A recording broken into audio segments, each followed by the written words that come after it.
देखते हैं इस क्वेश्चन में क्या बोला। इस क्वेश्चन में बोला the adjacent sides of a parallelogram are 35 and 25 centimeter. If the distance between the longer side is 15 centimeter, find the distance between the shorter sides of a parallelogram. तो पहले एक पैरेललोग्राम बनाते हैं इस तरीके से पैरेललोग्राम बना। एडजेसेंट साइड का मतलब होता है बगल वाली साइड। तो एक 35 सेंटीमीटर बोली, एक 25 सेंटीमीटर, तो इसको 35 मान लेते हैं, इसको 25। उसका the distance between the longer sides, तो लॉन्गर साइड कौन सी होगी, ये 35 है तो ये भी 35 हो गई। अपोजिट साइड पैरेलल इक्वल होती हैं, इसी तरीके से 25 हो गई। लॉन्गर साइड का डिस्टेंस हो रहा है 15 सेंटीमीटर, मतलब इससे इसका ये डिस्टेंस है 15 सेंटीमीटर। और the distance between the shorter side of the parallelogram, मतलब इससे इसका डिस्टेंस पूछा है तो इसको हम x मान लेंगे, ठीक है। तो ये पैरेललोग्राम तो यही है, तो इसमें मतलब एरिया जो इसका होगा वही एरिया इधर से नापेंगे तब भी एरिया सेम रहेगा दोनों जगह से, ठीक है। तो पहले एरिया फाइंड कर लेते हैं। एरिया ऑफ पैरेललोग्राम क्या होता है, एरिया ऑफ पैरेललोग्राम तो बेस इनटू हाइट, ठीक है। तो इसमें बेस क्या हो गया, इसमें 35 बेस हो गया और 15 सेंटीमीटर इसमें हाइट हो गई, तो बेस 35 इंटू 15। तो यहाँ से वैल्यू आएगी जब इसको मल्टीप्लाई करेंगे 525 सेंटीमीटर स्क्वायर। तो एरिया तो सेम रहेगा, इसलिए हाइट का यूज करने के लिए इस एरिया को यूज करेंगे हाइट की वैल्यू फाइंड करने के लिए। तो एरिया पैरेललोग्राम आगे लगाएंगे, इसमें क्या है बेस इंटू हाइट, पर इस बार हमको हाइट नहीं पता तो हाइट को क्या मान लेंगे x, और बेस कितना हो गया इस बार, इससे एल्टीट्यूड गिराया तो बेस क्या हो गया इस बार 25 हो गया। 25 इंटू हाइट को x मान लिया। एरिया ऑफ पैरेललोग्राम कौन सा यूज होगा 525, ठीक है, 525 सेंटीमीटर।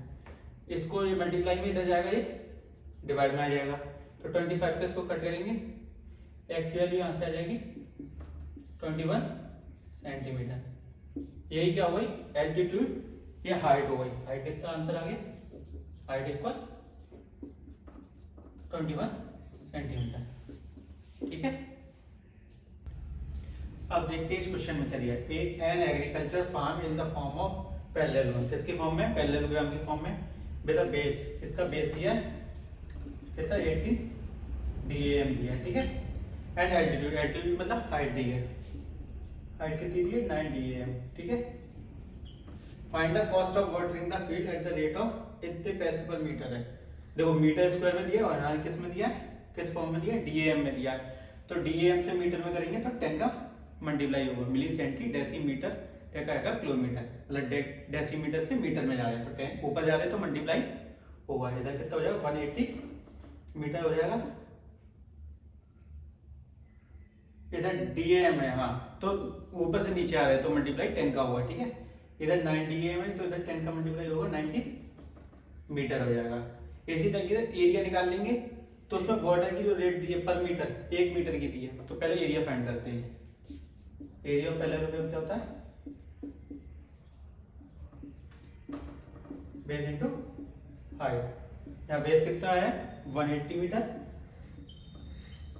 इनटू हाइट कितनी है 90 मीटर, दोनों को मल्टीप्लाई करेंगे कितना आएगा 0 0, ये पीछे के 2 जीरो आ जाएंगे, 9 8 जा 72, 7 कैरी, ठीक है। 9 बन जा 9 और 7 16, 162 0 162 0 0 आ जाएगी, ठीक है। इतना मीटर स्क्वायर तो एरिया आ गया। 1 मीटर स्क्वायर की कॉस्ट क्या है, 1 मीटर स्क्वायर कॉस्ट 75 पैसे है, पैसे और रुपए में करेंगे तो 100 का डिवाइड दे देंगे, ठीक। 1 मीटर की इतनी है तो 16,200 की कॉस्ट कितनी होगी मीटर स्क्वायर, कॉस्ट कितनी होगी तो इसका मल्टीप्लाई हो जाएगा 16200 इंटू 75 अपॉन 100, ठीक है। इससे इसको कट कर देंगे, इससे इसको कट कर देंगे, इन दोनों को मल्टीप्लाई करेंगे 16275 का, ठीक है। 5 2 10, 1 कैरी 5 6 30 21 3 है, कैरी 5 जब 5 और 3 8, ठीक है। 7 2 14 1 कैरी 7 6 42 और 1 कैरी 43, 4 कैरी 7 1 7 और 4 11, ठीक है।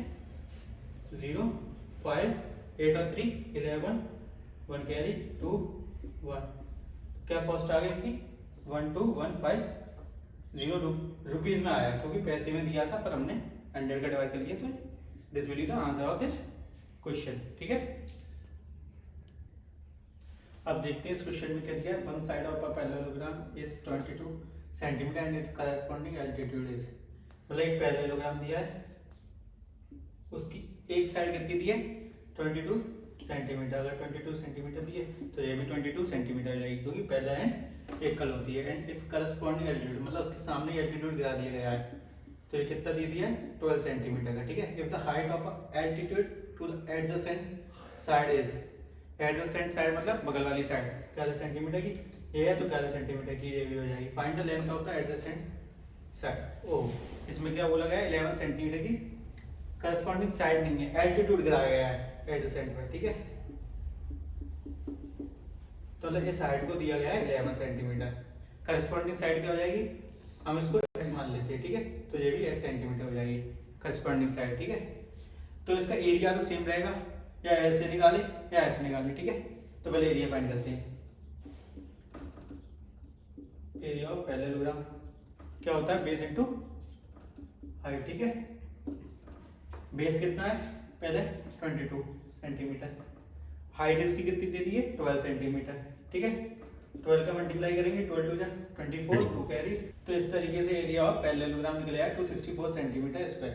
तो इस तरीके से यहाँ पे दोबारा एरिया ऑफ पैरेललोग्राम यूज करेंगे। एरिया ऑफ पैरेललोग्राम वो कितना होता है b इंटू एच। इस बार एल्टीट्यूड हमें दिया गया है कितना 11 सेंटीमीटर, पर इस बार बेस मतलब x माना है, तो क्या करेंगे बेस को x मल्टीप्लाई 11 सेंटीमीटर, और एरिया पहले था वही अब रहेगा, ठीक है 264। तो इधर मल्टीप्लाई में 11, इधर क्या हो जाएगा डिवाइड में हो जाएगा, तो इधर लेके आएंगे क्या हो जाएगा डिवाइड में, तो 11 से कट करेंगे 11 2 जा और 4 जा 24, तो x की वैल्यू कितनी आ गई 24 सेंटीमीटर। तो जो एडजेसेंट साइड है वही साइड कितनी इक्वल आ गई 24 सेंटीमीटर की इक्वल आ गई, ठीक है। This will be the answer of this question, ठीक है।